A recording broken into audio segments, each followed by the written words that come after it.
The other thing I get frustrated with about that conversation is people are so quick to say not everybody needs to go to college. Yeah, you hear that a lot, and a lot of times people really buy into that. Yeah, So yeah, let's have the conversation, but let's get beyond, 1 in 10 people in Spartanburg County that are black. 1 in 10 people have a college degree. mm, So can we get to 40% maybe before we start saying that? Because if you think that our community, and and I support, we work with families, black, white, rich, poor, rural, urban, suburban.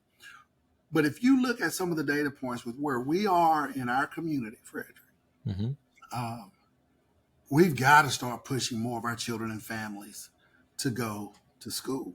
Um, because even with a college degree, um, you've got options, mm, ongoing options. My wife, who went to college, graduated with a finance degree, had a career in banking that she just really didn't enjoy. She decided, I want to pursue my passion to be a high school guidance counselor. Well, guess what she had to have to even crack that door?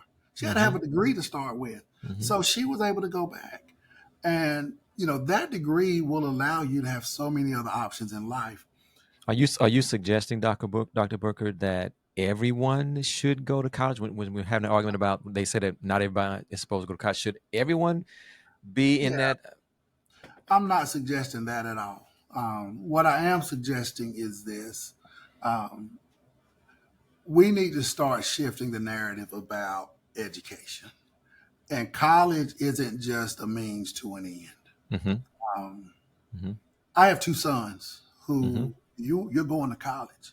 Now I Yeah. don't care what job you get, um, but you're going to find that people who continue to pursue that education, there's more civic engagement hmm that you're going to find. Their families generationally, there are more opportunities for building assets and upward mobility. You remove those cliffs. My dad is the smartest man I've ever met hmm by far. Uh, Wish my dad would have gone on to college, but back then my dad said it was teach or preach, and he wasn't going to do either one of those. Um, but my dad hit a ceiling, got hurt selling these. After having Sure. a very successful year there, he Sure. hit a ceiling. So absolutely, not everybody needs a 4 year degree. A 2 year degree may be sufficient. A hmm high value certificate hmm may be sufficient. hmm What we're trying to do is not to say everybody needs to go to college at SAM. What we're trying to do is to say, what can we do to educate our community, Yeah. to educate our children, Yeah. where they can make an informed decision about what they might want to do, and then what barriers can we remove to help them pursue that passion. We've got 48,000 residents right now in Spartanburg with some college and no degree. Okay, out of our hmm 350,000 residents. We've just launched in partnership One Spartanburg Inc. Read Degree, a program that's allowing us to get those residents who want to go back an hmm opportunity to go back. They've already engaged over 200 residents since April. We'll soon graduate someone who was, a class away from graduating from college, hmm and she hmm stopped out because Yeah. of a class she couldn't pass. And I think about my story. So now they've helped her to get back into it, and she's going to graduate in August.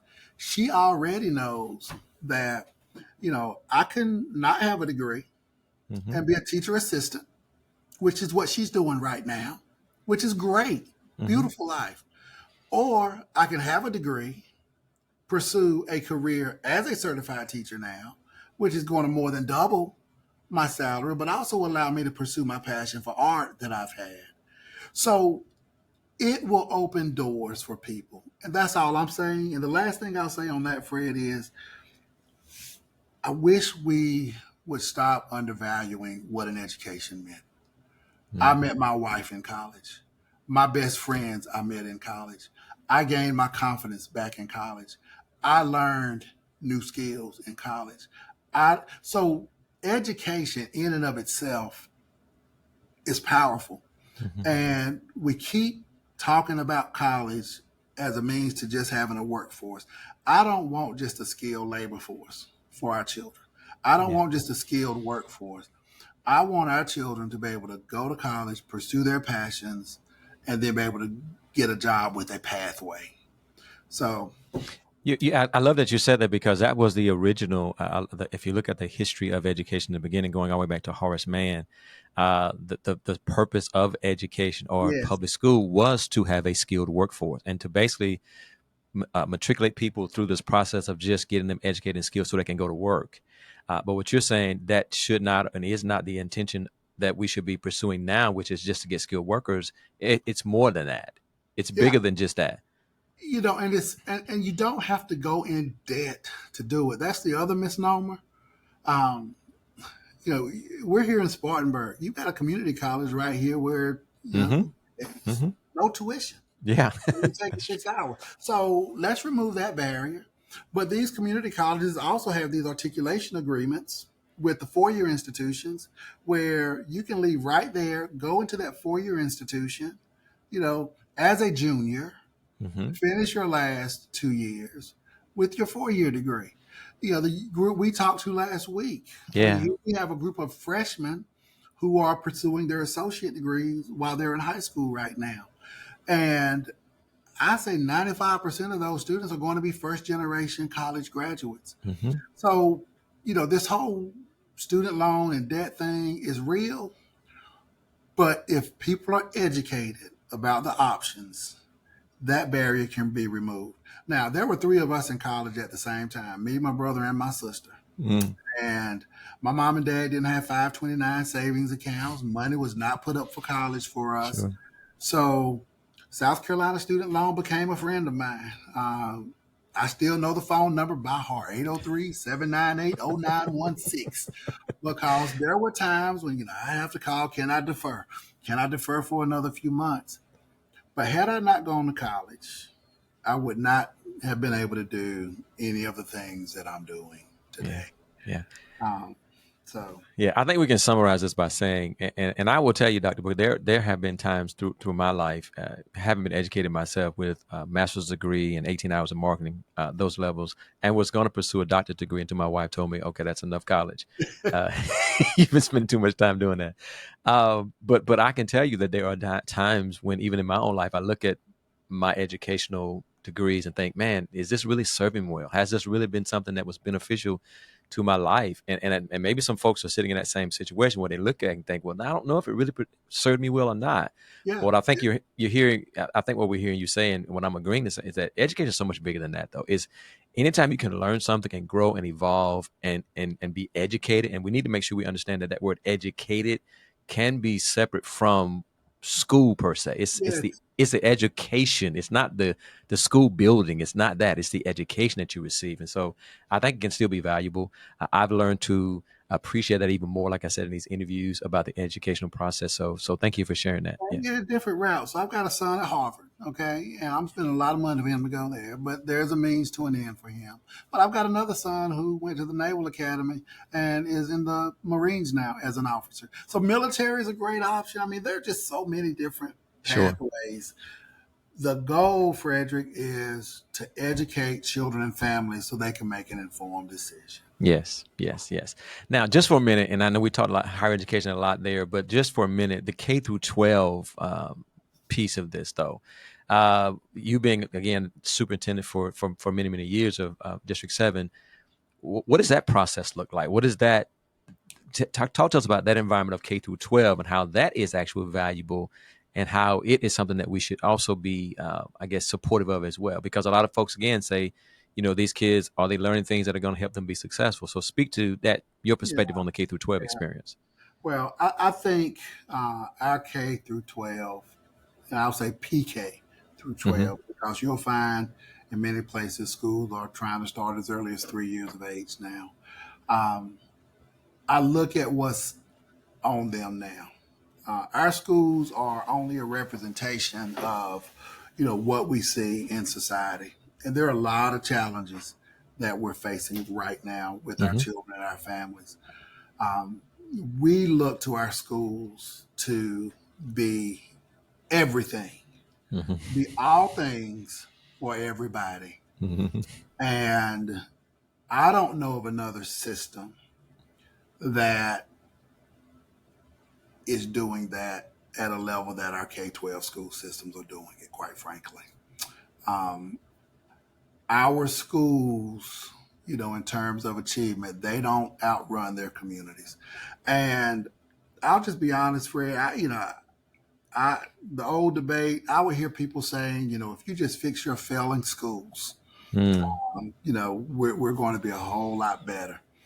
And I had a little chip on my shoulder at times because in my mind, I'm saying, if you would just fix these failing systems that you created, Mm-hmm. if you would just go and fix this community where you created a situation where 100% of the families that are in poverty, generational poverty right now, if y'all will fix some of those things, guess what?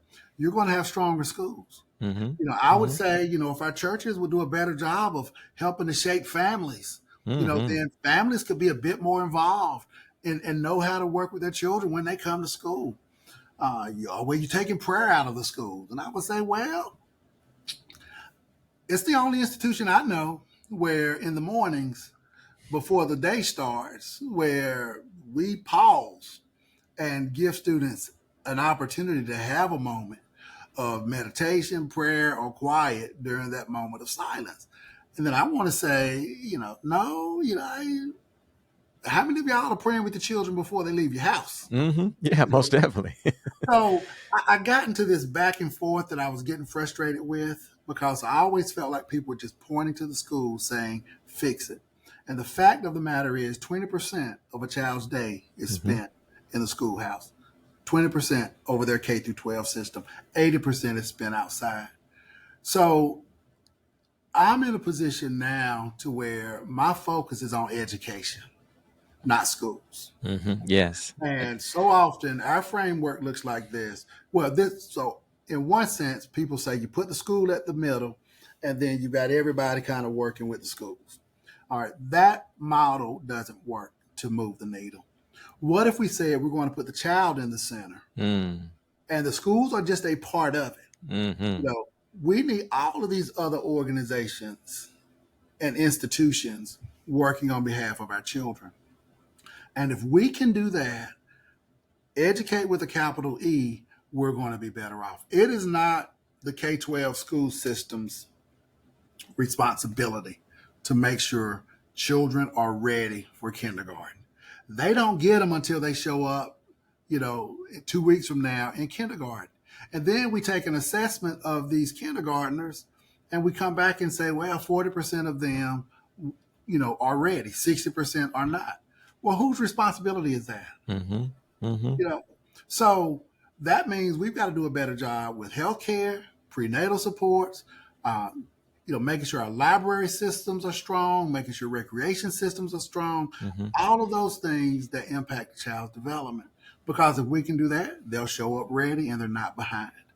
So, yeah, I think too much blame, Yeah. and that's the easiest thing to do Yeah. because it's easier to blame one system than saying that this entire system is responsible for Yeah, educating. not only too much blame, but putting too much, as you alluded to, putting too much responsibility on the teacher to make sure the child is what they need to be when we're leaving out all those other things that could be a piece of Yeah, that too, which is the parents. Let's just focus with that, which is if you're going to start talking about children being successful, let's don't start with K through 12 system. Let's start with what are the children doing. I'll share this with you because it kind of brings out this point that we're talking about here. I had one guest on that said that she had been in the K through 12 system for a while, and she remembers a time when a child stood up in the classroom and threw a desk or a chair at her, right? And we started to talk about that is something that is different because when I was growing up in school, parents went to the teacher conferences a lot. The teacher would come to the house and visit with the family, right? And society was more involved with the educational system. Now it's kind of like we got an entire generation that says, well, I'm just going to send my child to school. Y'all fix them, yeah, right? I yeah, can't do nothing with them, but y'all fix them, right? yeah. So, so I just left a group over at the George that's meeting. So there are principals from District 7 and 3 in the room. City of Spartanburg, Park and Rec's in the room. Our family navigators, academic success coaches, they're in the room. Emerge, Regenesis. So all of these people are in the room because we've received here in Spartanburg a full service community schools grant. It's a $15 million grant that's allowing us to support 4 elementary schools: Cleveland, Mary H. Wright, Packlet Elementary, and Cowpens, and then Cliffdale Middle and Carver. I know you had Randy on not too long ago from Carver Middle. So the whole premise of this grant from the U.S. Department of Ed is to be able to bring services to children and families where they are. So you've got to have an infrastructure in place to be able to do that, and willing partners. That's what they're doing today, is building this coalition of people. A key part of that, though, is setting up a parent council in each of the schools and those school districts. And we will be empowering parents to come together to really talk about what they need. You're going to see, a year from now, these parents putting on their own conference where they're Wow. inviting other families to come in. We're going to resource them to be able to lead that work. So often our parents now, my mom and dad was, you go to school, you behave, you mind your teachers, don't bring home any D's or F's. All right, that was, That's it. Yeah. teachers were always right, So- and you respected them. Uh, we've got a lot of young parents now. yeah. And that is part of the problem. That is part, I won't say problem, but that's part of the piece that we need to address, that a lot of the parents that we have now are not the parents we had, say, 20 years ago. It's a whole different demographic now. Yeah, which means we've got to have different strategies. I'm Yeah. also proud of our faith community, Frederick. So, we've got the Faith Initiative to End Child Poverty that's convening now. They're bringing churches together across denominations, across races, to really start to look deeper at the roles they can play supporting schools. So I'm excited about that work that's taking place. We're supporting them. So we've got a lot of good things going on. But K-12 can't and shouldn't do it by themselves. Sure. And I totally agree with that. Last couple of questions, I'm gonna let you get out here because I know you got a busy day probably ahead of you. But as we wrap this up, we could have went into the discussion about standardized testing. Their value to improve or remove is a discussion that's been had by other folks too.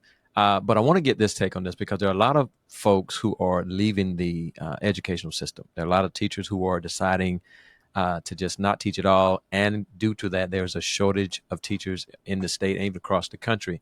What do you think are some of the main factors that could be leading to these teachers leaving this profession? What are some of the main factors that could be causing them to do that, you think?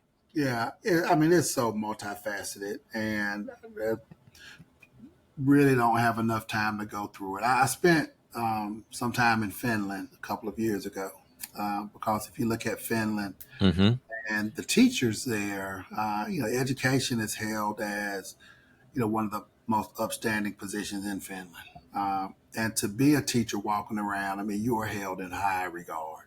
Now, it's very competitive to even get into teacher certification programs, but once you're there, they don't leave.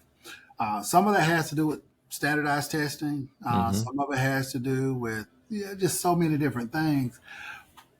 But I'll say this about the standardized testing because I think it's contributing to some of the burnout. I don't have an issue with standardized testing. We need to be able to assess. I wanted to know where my children were, nationally, state, and local. Our challenge is we use testing and data as a hammer. We don't use it as a flashlight. And what we're trying to do at the Spartanburg Academic Movement is shift from a punitive system to a system that really focuses on continuous improvement. And there's a difference. So if we can really start using this data in a continuous improvement manner, we're going to be the stronger for it. Cleveland's getting their results because they have a continuous improvement mindset. They knew they were not going to wake up and see math scores are at 10% proficiency, and in 2 years they're at 90%. You're going to have a continuous improvement model to do that. And they're seeing many of those results because of that. They're seeing those results because when the church comes to Marquise now and says, we want to help, well, he doesn't need a bunch of reading buddies and more backpacks going home with food. He said, I need y'all to come in and help me create a math lab where I can start work with my families. And I'd love for you to staff it. I need a foundation at my school to start supporting my families because I don't have a PTO that's going to raise $30,000 a year. So we've got to shift the mindset and stop being so punitive with the data. And I'm seeing that starting to shift some in Spartanburg right now, which is a good thing. State's going to continue to be punitive. We're going to put a label on a school, at risk, unsatisfactory, failing, F, whatever you want to call it. But that by itself ain't going to move the needle. Yeah, and I can see how that would be a burnout for a teacher and why the teacher would want to leave, because at that point, if it's all about the standardized testing and you're being punished because of that, that's a lot more pressure on the teacher individually, which is why they would just say, I don't want to do this anymore. So I can see how that could be a factor. Or I don't want to go to this school because the scores are here. I'd much rather go to this school where you've got, the high flyers, which tends to translate to very little poverty. Yeah. All right, last question, then I'm going to honestly let you go. Last question here, because I really want to know this question because I wrote this down on my little sticky note here, because we talked about SAM, we talked about the work that you're doing there where you're taking education out of the school and just kind of focusing on that as far as educating people. And I love that work. That sounds very, very, very profound. But the question I have kind of gets to the thoughts about in general about education. What do you think our work is now? And I thought about that for myself. What is my work now as an educator? What are the things that I should be pursuing, the things that I should be looking into do? What is our work now? If you were our leader of this and you were telling us all and you were sending us all out, what would you be telling us now that our work is now as educators? What is our work now? Yeah, well, I'm about to get on a plane and go to Detroit to have this conversation with the group. And one of the poems I oftentimes share is a Wendell Berry poem, and it's called "Our Real Work." And I'll see if I can remember it. He says, when you come to the point to where you no longer know what to do, you've reached your real work. And when you no longer know which way to go on your journey, you've reached your real point. And the mind that is not baffled is not employed. The mind that is not baffled is not employed. It's the impending stream that sings. And basically what he is saying is, this work is going to get hard. And right now it is hard and it is complex. But there's beauty in that because, it's that impending stream that really makes that noise that we love to hear. And what I wish this community could do is get out of our silos. Where schools thinking that it's on us, we're doing it by ourselves, or the churches are thinking it's just us, we're doing our thing, or this nonprofit's doing their thing and competing for money. We need to come together in a more comprehensive way. And the work we're leading at SAM through Movement 2030 that we didn't get to spend much time on is a comprehensive strategy around early childhood education and post-secondary degree attainment and neighborhoods. And we need for people to have a comprehensive mindset to this work. Education has become so political right now. Take the politics out of it.